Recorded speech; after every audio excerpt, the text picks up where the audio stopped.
Tetapi kami tidak ingin mengkhianati masyarakat. Kami ingin timbul tenggelam bersama rakyat. Ngapain ngemis-ngemis, ngapain ngemis-ngemis? Incar suara anak abah di Jakarta, PKS rela jadi mediator agar RK bertemu Anies. Sekarang mau minta ketemu sama Pak Anies, saya katakan saya mendukung Anies, saya tolak itu. Kita tolak.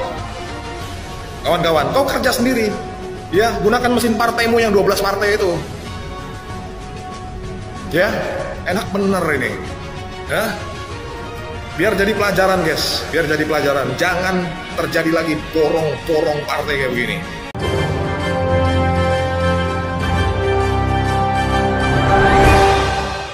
Assalamualaikum warahmatullahi wabarakatuh. PKS ya, incar suara anak abah di Jakarta. PKS rela jadi mediator agar Ridwan Kamil bertemu dengan Anies Baswedan. Nah, apakah ini PKS dan koalisi Kim Plus, yaitu dari Cagup Ridwan Kamil maupun yaitu Siswono, merasa ketar-ketir akibat penolakan yang terjadi di Jakarta ya. Kita lihat hampir seluruh daerah yaitu Ridwan Kamil ditolak di Jakarta.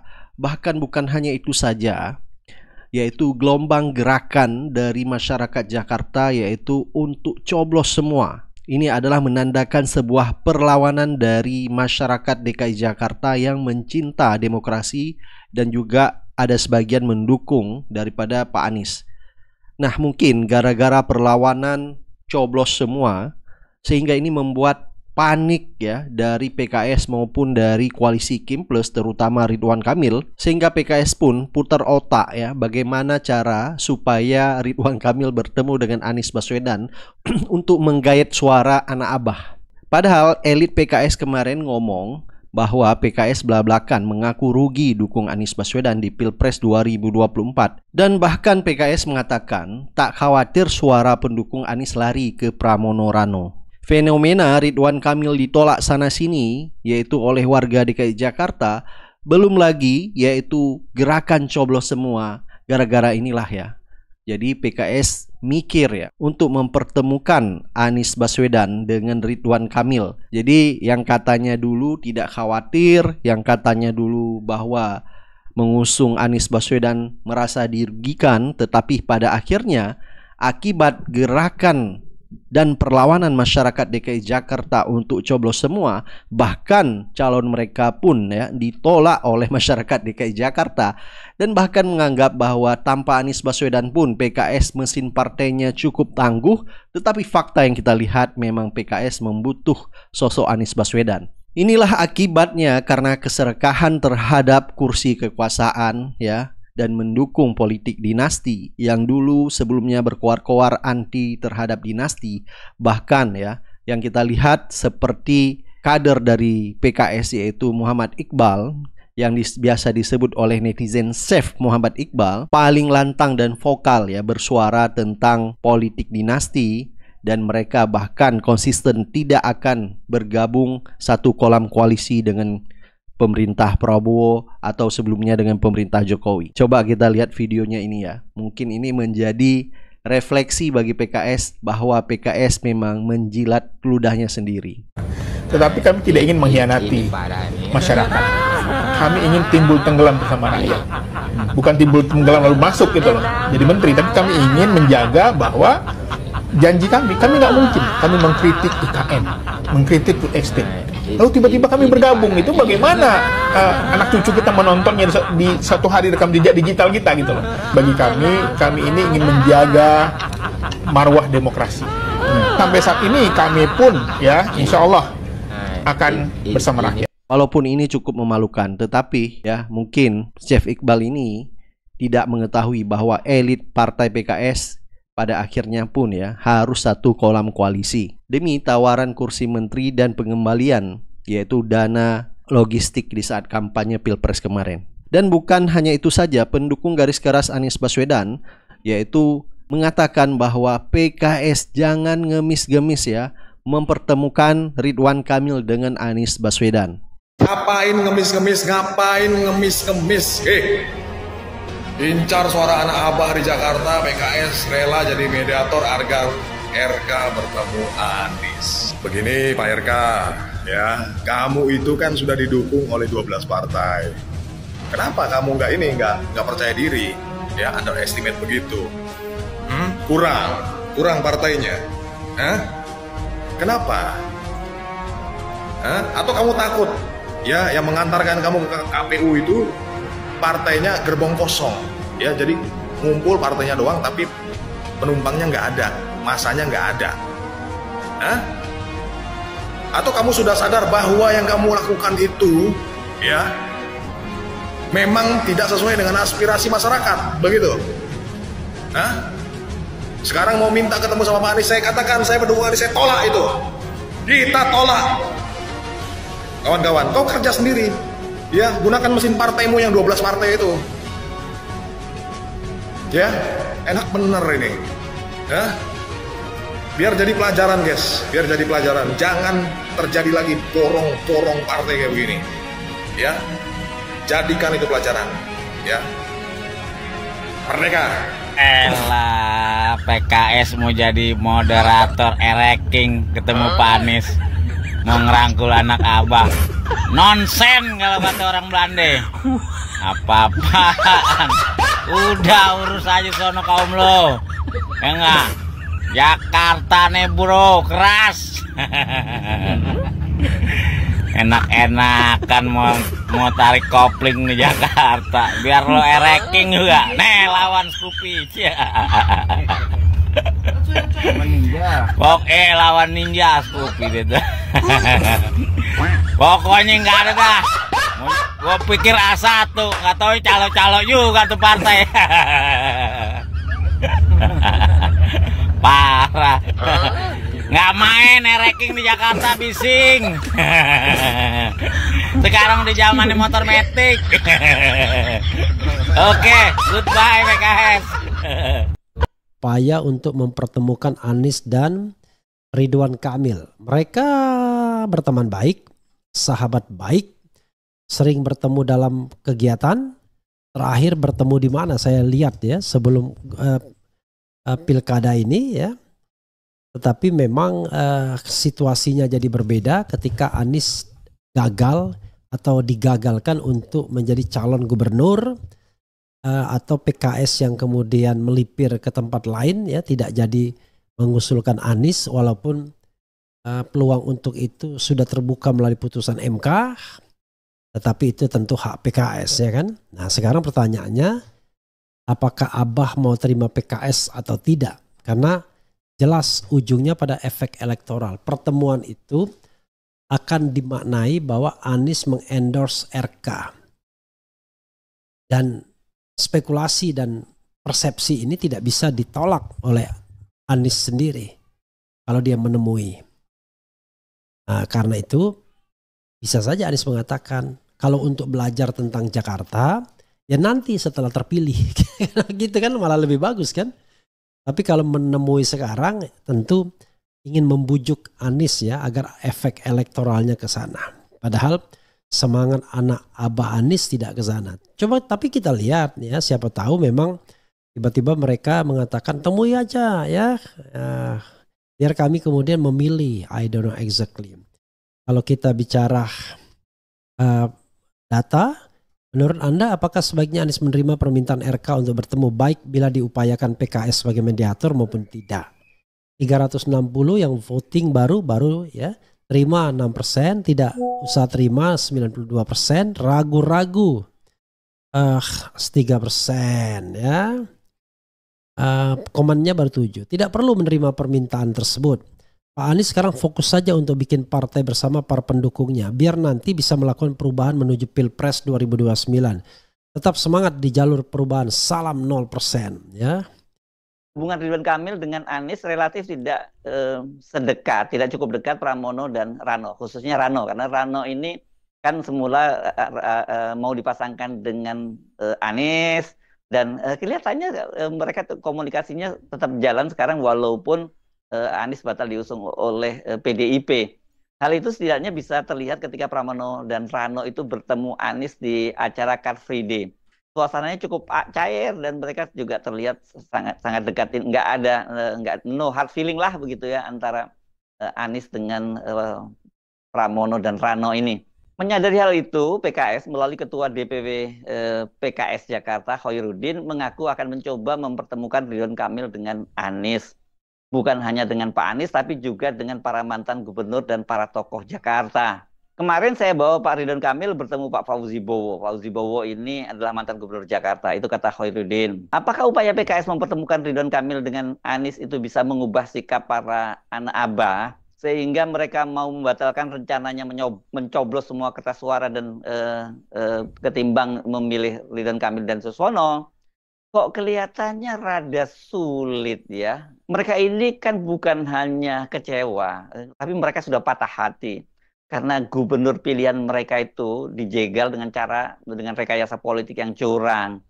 Ya, ini semua dibujuk masuk, atau kalau nggak mau bisa dibujuk juga diancam, sehingga kemudian terbentuklah Koalisi Indonesia Maju Plus yang tidak memungkinkan Anies Baswedan untuk bisa maju pada pilkada. Merencanakan setelah bertemu dengan Bang Pok ke Bang Yos, kami akan bertemu dengan Mas Anies dalam waktu dekat ini.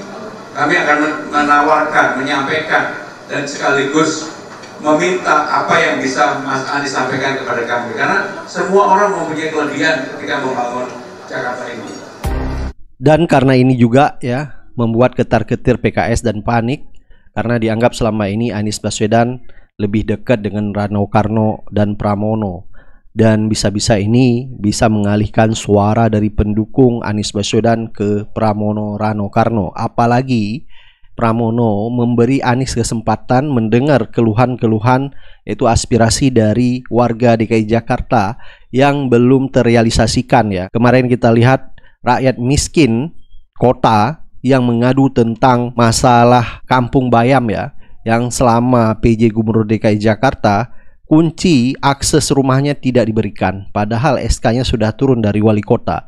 Dan mungkin aspirasi-aspirasi dari rakyat miskin kota ini didengar oleh Pramono dan menjadi agenda di Pilgub nanti. Kemungkinan bisa saja Anies Baswedan akan melebur atau mendukung Pramono Rano Karno ke depan. Bahkan Said Didu di akun X-nya mentweet, Ustadz, mau kasih tahu nih ya PKS, 10 tahun yang lalu itu nggak bisa jadi dasar utama atau alasan utamamu untuk membantah sesuatu. Yang namanya konsisten itu kan pasti dilihat pada akhirnya. Akhirnya bagaimana? Sikapnya bagaimana? Itu yang namanya konsisten. Nah, kalau kemarin beroposisi, sekarang malah bergabung, apakah itu bentuk konsistensi? Kan bukan. Padahal kita semua tahu, Koalisi Indonesia Maju yang digagas oleh Prabowo sekarang adalah nama koalisi yang dibuat oleh Jokowi Ma'ruf dan koalisinya pada tahun 2019 kemarin. Nah, kalau Prabowo sendiri aja sebagai pencipta KIM itu mengakui bahwa dia menghamba sampai mengadopsi nama koalisi lama Pak Jokowi, itu artinya apa? Hah? Dan kalau sekarang PKS merapat ke KIM Plus, itu juga artinya apa? Artinya PKS bagian dari koalisi yang memuja Pak Jokowi kan? Masih bilang bukan pemuja Pak Jokowi. Aduh.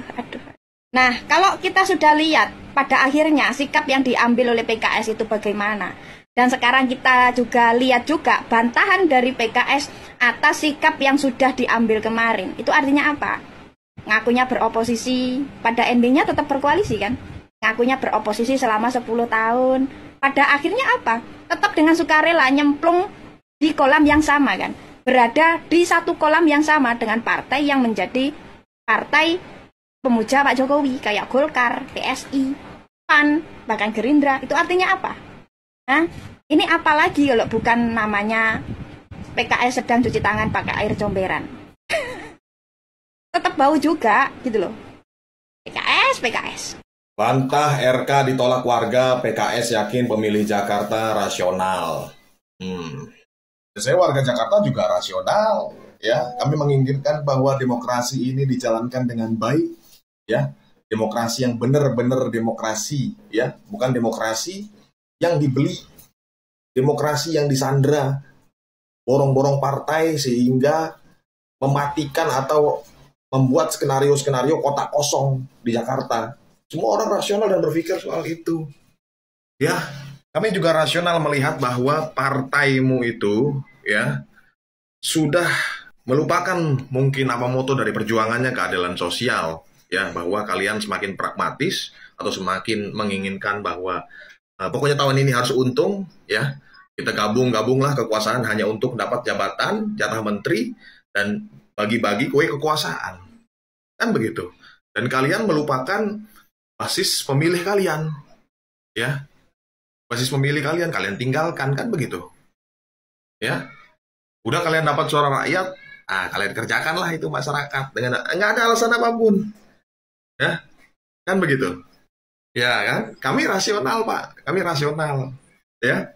Coba nanti saya tanya warga DKI yang lainnya, sekeliling bila perlu, ya, bagaimana penilaian mereka terhadap si Oren ini? Kami sangat rasional, Pak. Ingat, warga Jakarta sangat rasional dan melihat kebusukan kalian. Gacos, gerakan coblos semua. Gue Ani, gue anak Abah. Jadi ini bukan buat warga Jakarta aja ya. Jadi buat seluruh Indonesia nih kalau aku lihat. Karena ada sekitar 46 daerah yang akan mengusung kota kosong. Kayaknya seperti itu yang aku baca di berita ya gitu loh. Jadi jangan pernah kamu nggak datang ke TPS. Caranya kamu untuk golput adalah kamu datang ke TPS dan coblos semua foto. Memang kertas Anda menjadi tidak sah, tapi itu lebih baik dibanding kertas kamu nanti dicoblos oleh orang lain yang tidak kita harapkan. Ingat ya, kertas suara kamu bisa digunakan oleh orang-orang yang tidak bertanggung jawab, orang-orang suruhan, orang-orang bayaran. Jadi hati-hati. Kamu tetap datang ke TPS, coblos semuanya. Dan ingat ya, siapapun yang kamu pilih, apapun yang kamu pilih, kelak akan harus kamu pertanggungjawabkan pada Allah Subhanahu wa Ta'ala. Karena kenapa? Karena ini tentang kemaslahatan. Kayak saya nih, contohnya di Jakarta. Jadi yang saya tahu, saya dengar-dengar, yang saya pelajari, ya kan, partai itu kan untuk menampung aspirasi rakyat. Tapi saat ini kan yang mengenaskan adalah justru kayak Kim Plus deh, ada 12 partai di situ. Tapi yang mereka usung bukan calon yang diinginkan mayoritas warga Jakarta, gitu loh.